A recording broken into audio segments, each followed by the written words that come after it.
The day for a retired doctor who wandered away from his Stony Brook home Christmas Eve and hasn't been seen since. 83-year-old DeWitt Brown was last seen in his home on Saturday, and Suffolk County Police spokesman Sal Yavino says Brown is not a well man. Mr. Brown, a retired physician, suffers from Alzheimer's disease and may appear confused or disoriented. Police are asking residents of a nearby housing project to check if Brown has taken refuge there. The news watch never stops. It's 42 degrees in clear in New York, going down to 29 degrees in Midtown. WINS News Time, 8:52. A traffic update in a moment. Hello, this is Steve Allen. And Jane Meadows. If you have a vision disability, alone or combined with other disabilities, the Jewish Guild for the Blind can help you bring out your best. The Guild can help you learn to get around on your own with confidence and safety, to live with maximum independence, to work at your highest level of ability. To learn more about it, call the Jewish Guild for the Blind, 212-769-6200. That's the Jewish Guild for the Blind. 212-769-6200. WINS News Time, 8:53, and now a WINS Shadow Traffic Update. Traveling southbound on the BQE, slow traffic from Atlantic Avenue to the Gowanus Expressway. Northbound side, also a bit slow from the Gowanus to Wythe Avenue, and then not doing more than 25 miles an hour as you approach the Kosciuszko. Westbound on the LIE, a heavy go from the Grand Central Parkway to the Elmhurst gas tanks. Those earlier problems have been cleared up. And in New Jersey, northbound on the Garden State Parkway, a sluggish go for a half a mile approaching the Union tolls, and then moderately heavy volume approaching exit 145, that's Route 280. We'll look at traffic again in 10 minutes. I'm Colette Liddy on 1010 WINS. The WINS AccuWeather forecast, mainly clear and cold for tonight with the temperatures going down to 29 degrees in Midtown.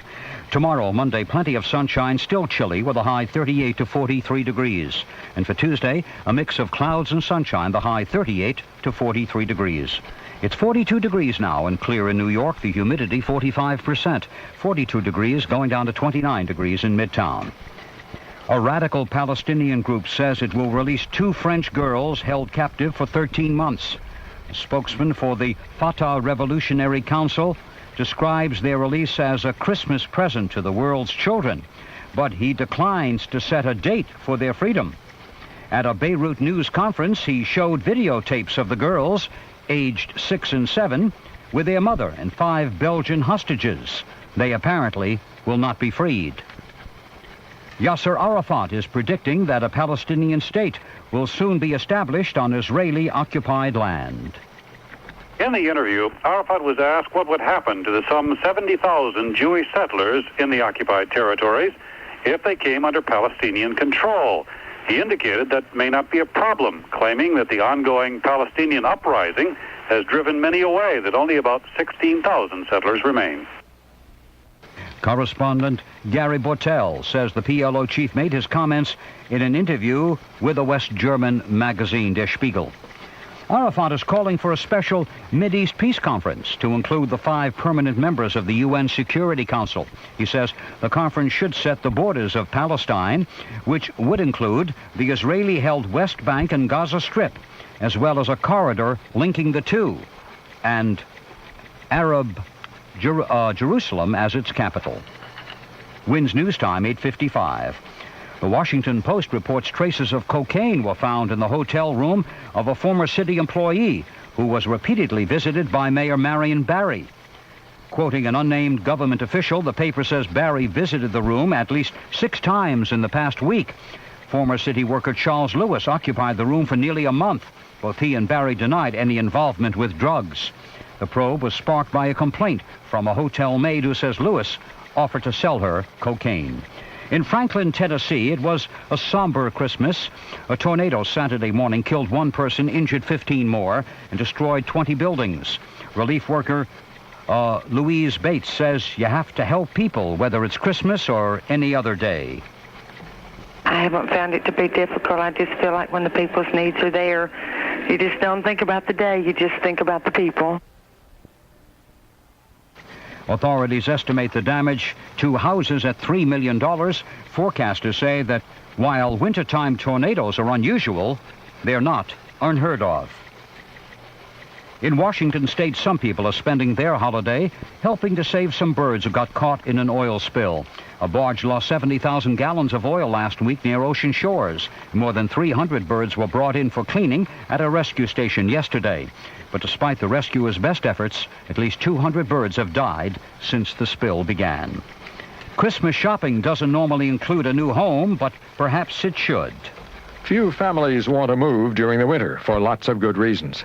That means realtors and mortgage lenders don't do as much business as they'd like to, so they're often a bit more anxious to make deals. Some mortgage industry analysts believe the new year will bring sharp competition among lenders. Even if you hear a certain rate is the best you'll find, a bit of shopping around at this time of year may well land something still better. Tony Sargent, Washington. Now here is a commentary by Roy Lloyd of the Council of Churches of the City of New York. On this holy day, there are many thoughts and emotions which run through my mind. Memories of Christmases past, hopes and dreams of a better world, convictions about what it takes to live the message of the Prince of Peace. A poem I came across a few weeks ago sums up for me the importance of having Christmas be more than a one-day observance. It goes, "When the song of the angels is still, when the star in the sky is gone, when the kings and princes are home, when the shepherds are back with their flock, the work of Christmas begins. To find the lost, to heal the broken, to feed the hungry, to release the prisoners, to rebuild the nations, to bring peace among the brothers and sisters, to make music in the heart." May the work of Christmas begin today for you and for me, and may it be visible in how we live the next 364 days. Merry Christmas. This is Roy Lloyd. The preceding was a religious commentary. If you have children, here are some plain and simple facts. America has a child care crisis. Today, over 10 million children under 6 have mothers in the workforce, not always by choice, but to make ends meet. By 1995, which isn't too far away, 4 out of every 5 school-age children will have mothers who work full-time. One child in safe full-time care can cost $3,000 a year. Most families just can't afford it. Fact is, America is one of the few industrialized countries that doesn't make safe and affordable child care available to every child whose parents work outside the home. The simple fact is, the future of our children and nation depends on what we do today. Quality child care for every child whose parents are in the labor force should be a fact of life. A public service of the Children's Defense Fund. The AccuWeather forecast, mainly clear and cold for tonight. The temperature's going down to 29 degrees in Midtown. Tomorrow, plenty of sunshine, still chilly with a high 38 to 43 degrees. The marine forecast, small craft advisory is in effect for winds west to northwest at 15 to 30 knots and gusty for tonight, and northwest at 15 to 25 knots tomorrow. Visibility clear to the horizon. Wave heights 2 to 3 feet on the Sound, 3 to 6 feet on the ocean. 40 degrees going down to 29 degrees in Midtown. Don't leave town without checking the weather forecast. Listen to 1010 Winds Travelers Weather every morning and evening on WINS New York.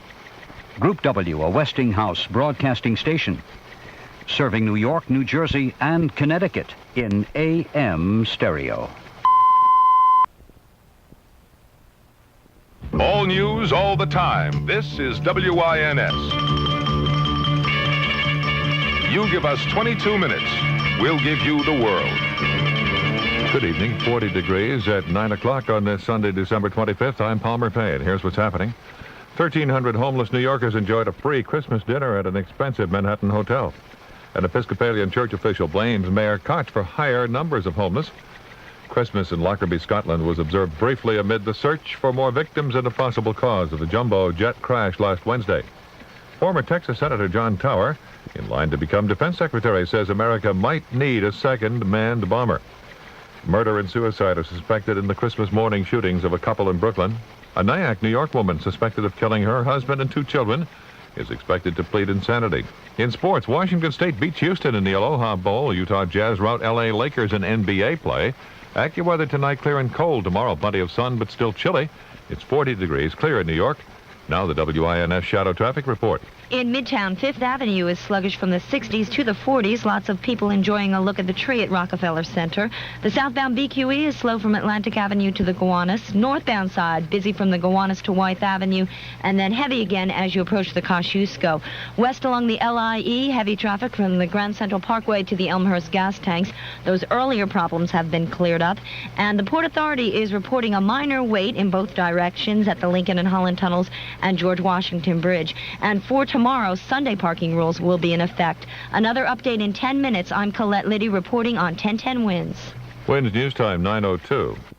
Marvin, why the lights and cameras? Pop, this is gonna be the hit of the year. Schickhouse Meets, the movie. But Marvin, a kick line of Schickhouse baloney and Braunschweiger? Inspired, isn't it? A pyramid of water skiers dressed like Schickhouse Franks and Kilbasi? Oh, think about it, Pop. When people see how entertaining our Schickhouse Meets are, they'll be sure to buy them whenever they're entertaining. Marvin, everybody knows the great fresh taste of Schickhouse Franks bacon and deli meats are perfect for company. They do? Sure. What nobody knows is how come my son-in-law can't come up with a good idea once in a while? Oh, but Pop, just wait till you see the script for the love scene. Marvin, oh, what are you going to learn? Well, I could start taking notes today. Shithouse, old world quality for today's freshness and taste.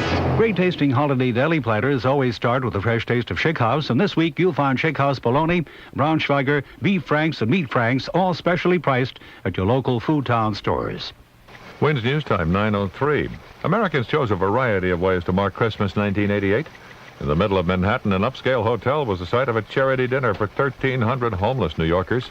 Open arms greeted the homeless at the Sheridan Center Hotel in Midtown Manhattan. There was a long buffet table, and they feasted on turkey and all the trimmings. Vera Sansone was one of the volunteers. Well, I've been doing this for 6 years. Sheridan Center has done this for 6 years for the homeless people, which I think is fantastic. We usually give out the bags to the people as they leave. We clear off the tables. We try and set up the room before everybody comes in by decorating and preparing food and everything. Mayor Koch also helped serve the homeless for a few minutes. However, Larry Hunter, one of the homeless, wasn't impressed. The mayor, he does this every year. He helped the homeless every Christmas. Serve 4 plates of food. That's it. We're tired of this. We don't want you to serve no food. Serve us a place to live. In all, about 1,300 people were served Christmas dinner. Carol DeOria, 1010 Winds News. The President and Mrs. Reagan marked their first Christmas away from the White House after 7 straight years. They held a traditional dinner at their brand-new mansion in Los Angeles. The Vice President and Mrs. Bush attended services at a Black Baptist church in Washington. One of New York City's religious leaders is holding Mayor Koch to blame for the increase in the number of New York's homeless. Episcopal Bishop Paul Moore attacked Mayor Koch for failing to do anything to combat the growing problem of homelessness in New York. In an interview on Channel 4, Moore said New York has become a Calcutta of the West, gripped by poverty and homelessness. Moore said Mayor Koch could provide the leadership needed to tackle the problem, but that in fact the mayor has failed to make homelessness a major issue. The bishop noted that homelessness increased by 25% last year, and he called it a moral obscenity that so many people are homeless in a city of so much wealth. Dave Henderson, 1010 Winds News. In Washington, D.C., homeless demonstrators ripped down fences around some subway stations. Their advocate, Mitch Snyder, said the fences were put up to keep the homeless out of the transportation facilities. They put them up ostensibly because people who had been sleeping at the bottom of the escalators and at the top for the last 10 years were urinating and defecating where they slept, and we offered to put in a portable bathroom very nearby at our expense. They said no. There was demonstrations and arrests. Snyder says the subway stations in the nation's capital are safer than the homeless shelters. In Lockerbie, Scotland, Christmas was grim as soldiers and volunteers searched for bodies from the crash of the Pan Am flight and took out time for a solemn church service today. The Anglican Bishop of Glasgow, the Reverend Derek Rockcliffe, spoke from the pulpit at one Lockerbie service. We all know that one of the options is sabotage by some extreme Islamic group.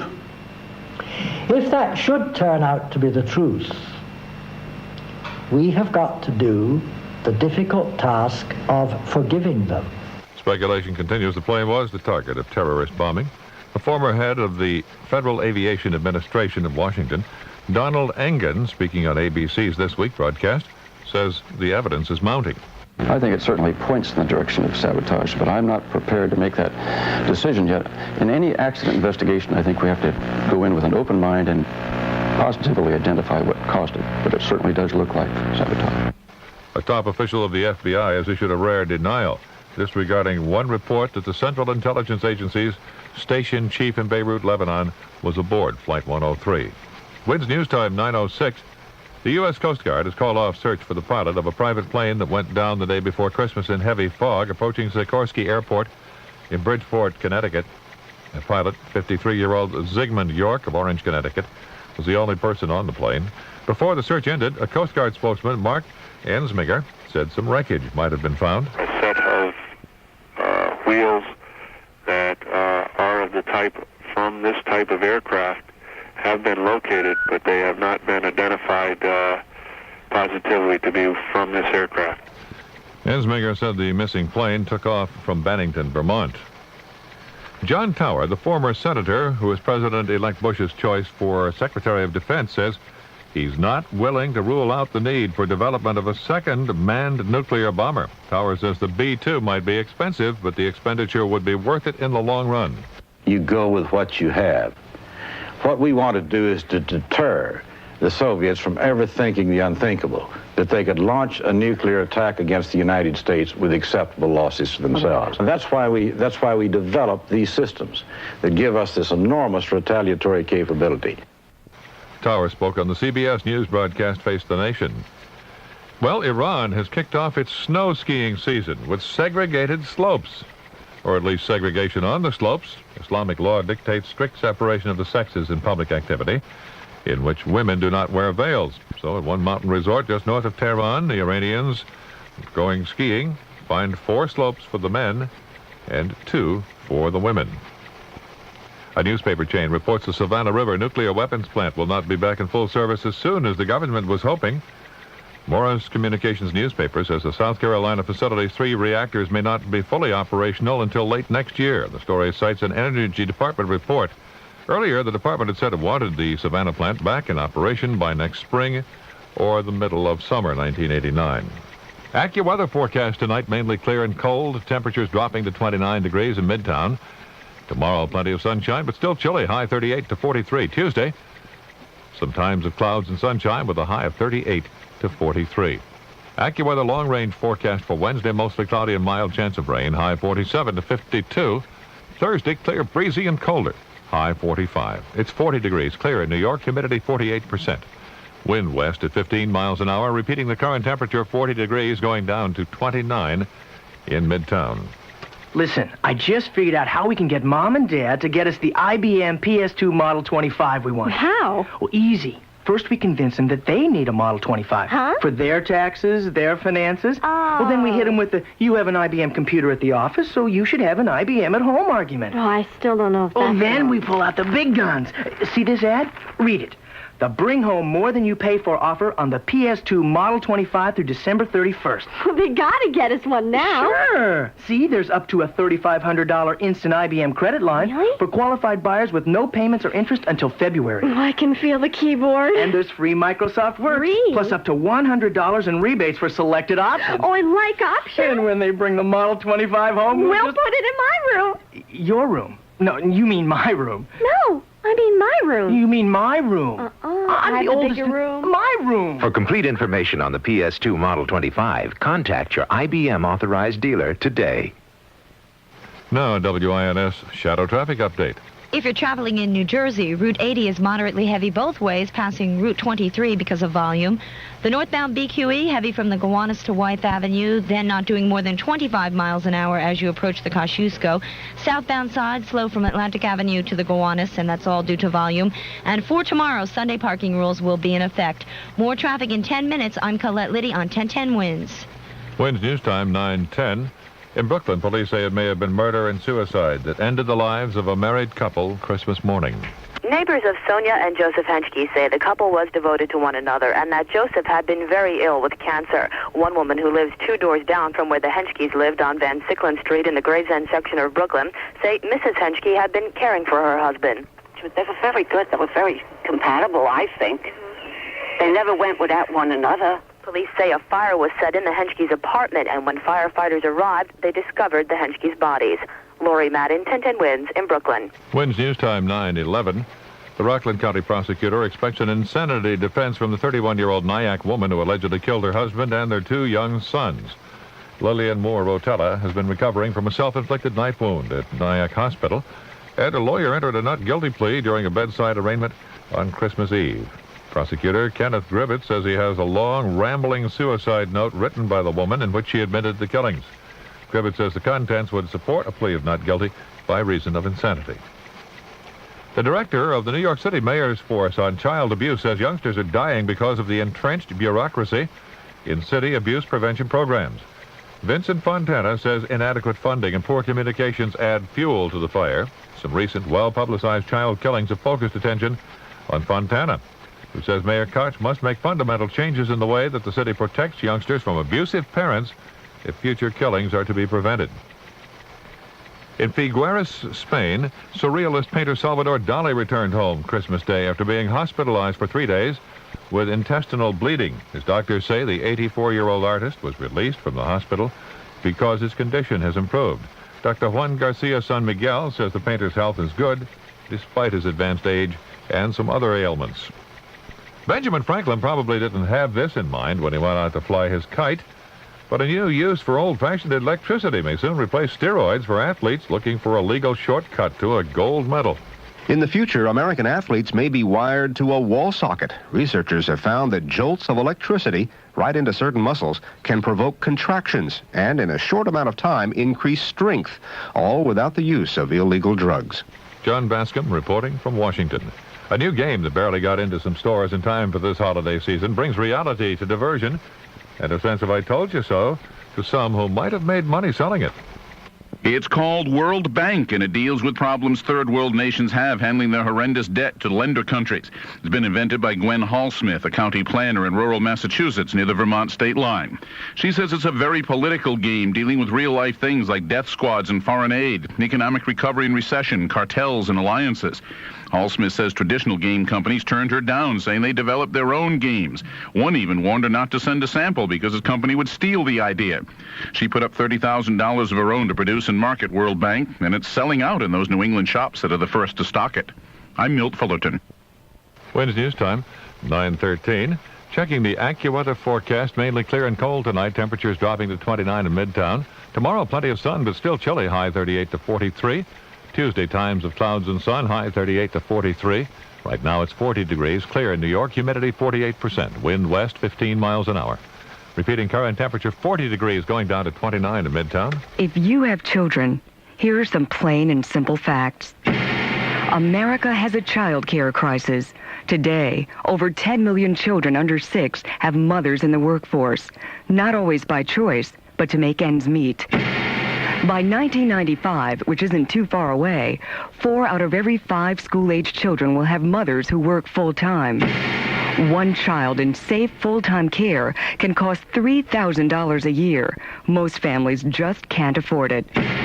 Fact is, America is one of the few industrialized countries that doesn't make safe and affordable child care available to every child whose parents work outside the home. The simple fact is, the future of our children and nation depends on what we do today. Quality child care.